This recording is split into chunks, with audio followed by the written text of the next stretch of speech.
Hi friends, ఈ video చూస్తున్నారు కదా. ఫోటో పెట్టాను కదా ముందట. ఇదని బిల్లరు మనది ఇల్లు కడతాను తీసుకొని ఇల్లు కట్టలేకపోయాడు. ఎందుకంటే ఆయన చాలా మటుకు ఒక్క ఇల్లు కూడా ఇల్లు కట్టలేదని తెలిసింది. ఏదైనా ఫస్ట్ మంచిగా మాట్లాడుతూ పైసలను గుంజేసుకుంటాడు, కానీ పని అయితే చేయడు. ఈయన దగ్గర ఒక మేస్త్రి కూడా సరిగా ఉండరు. ఎందుకంటే ఇవాళ ఉన్న మేస్త్రి రేపు ఉండడు. ఎందుకంటే మేస్త్రి రాగానే 4 రోజులు పని చేసుకుంటూ పని సతాయించి అది ఇసుకించేసి ఇలా కొడుతుంటాడు. మళ్ళీ ఏమైందంటే ఇంకా అట్లా మళ్ళీ నెల రోజులు ఆపుతుంటాడు. అలా చేసుకుంటూ మనది 2 years దాకా ఇట్లా కట్టేశాడు. సగంలో ఆపేసి వెళ్ళిపోయాడు. పైసలు అయితే మొత్తం ముట్టాయి, పని అయితే చేయలేదు. ఏది సరిగా ఉండదు. డోర్లు తేమంటే డోర్లు తేడు, ఏది తేడు. ఏదైనా ఏదోడు మనకు ఏదోడు చెప్పేస్తుంటాడు. డబ్బుల కాడ అయితేనో టైట్ ఉంటుంది. ఇస్తావా సస్తావా అన్నాడు, మాట్లాడతాడు. మరి పైసలు తీసుకున్నప్పుడు పని అన్నా చేయాలి కదా, పని కూడా చేయడు. ఏదైనా పనులు లేరు అంటాడు, ఏదో అంటాడు, పని మంచి చేస్తలేరని ఏదో చెప్తారు. అది ఎంత మంచి పని చేసినా కదా, పనులు తప్పని చెప్పేసి అని ఏదో చేసేసి అలా కొడుతుంటారు. డబ్బులు ఇచ్చేస్తే క్లియర్గా పని నీట్గానే చేస్తారు. పనికి పైసలు ఇవ్వక ఏంటంటే మనం ఏదో పిచ్చర్లు చేస్తేందుకు పైసలు ఇవ్వకుండా లేరు, అది చేస్తలేరు, సతాయిస్తురని అలా కొడుతూ ఉంటాడు. అలా చేస్తూ పని చేయడు, చేపియడు. ఏంటంటే పనులు లేరు, వెళ్ళిపోయారు, ఏదో చెప్పేసి మనని ఇసుకిస్తూ ఉంటాడు.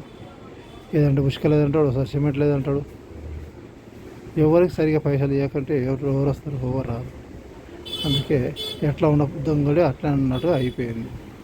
మనకు దీనివల్ల మనకు ఒక 5 నుంచి 6 లక్షల దాకా ఎక్స్ట్రా బొక్క పడ్డది.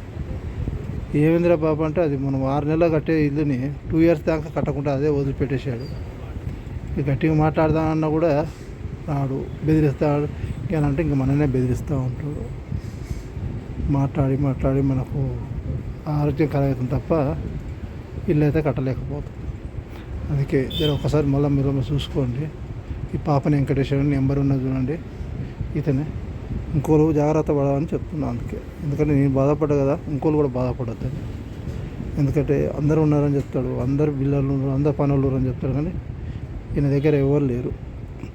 ఏదంటే రోజు కూలి లెక్క రోజు అడ్డ మీద తీసుకొచ్చి పని చేపిస్తుంటాడు.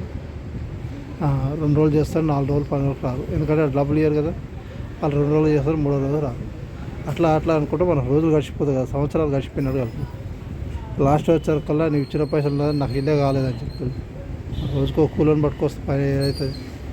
లాస్ట్కి వచ్చేకల్లా పెట్టేసి వెళ్ళిపోయాడు. ఈ కథ మీద మనం చేసుకోవాల్సి వస్తుంది. ఇప్పుడు రోజు పనులు ఇచ్చి మనం చేయించుకుంటున్నాం. ఇప్పుడు అందుకే మీరు ఇచ్చి మీరు బాధపడొద్దని మరీ చెప్తున్నాం. ముందుగా చెప్పేది ఎందుకంటే దానికోసం ఇదంతా మనం చేయించింది దగ్గరుండి. అది చేసేత కాక పక్క జరిగితే దగ్గరుండి మనం చేసుకోవచ్చేసి ఇచ్చేయాలి, డబ్బులను ఇవ్వాలి, మళ్ళీ మన డబ్బులతో మనం చేయించుకోవాలి. ఇస్తుంటే మనం జాగ్రత్త ఉండాలని చెప్తున్నాం. మనం 100 రూపాయలు ఇస్తే 150 రూపాయలు ఖర్చు పెడతాడు. ఆ 50 రూపాయలు ఖర్చు పెట్టేందుకే నెలలు గడిచిపోతుంది. అది ఏందిరా బాబు అంటే ఇదే ఇట్లే అంటాడు. మనం సరిగా లేరు. అది 100 రూపాయలు ఇస్తే 100 రూపాయలు చేయక 50 రూపాయలు చేస్తాడు. 50 రూపాయలతో మళ్ళీ గొడవ చేస్తాడు. పైసలు ఇచ్చేసరి అయిపోయినాయి, మళ్ళీ డబ్బులు ఇవ్వాలి. అలానే మనం సతాయించుకుంటా సగం చేసేసి వెళ్ళిపోయాడు. ప్రతి మందంతా మనం డబ్బులతో ఎక్స్ట్రా డబ్బులతో ఎక్స్ట్రా 6 లక్షల దాకా చూసారా. ఈ గేట్ చూడు ఎలా పెట్టాడు.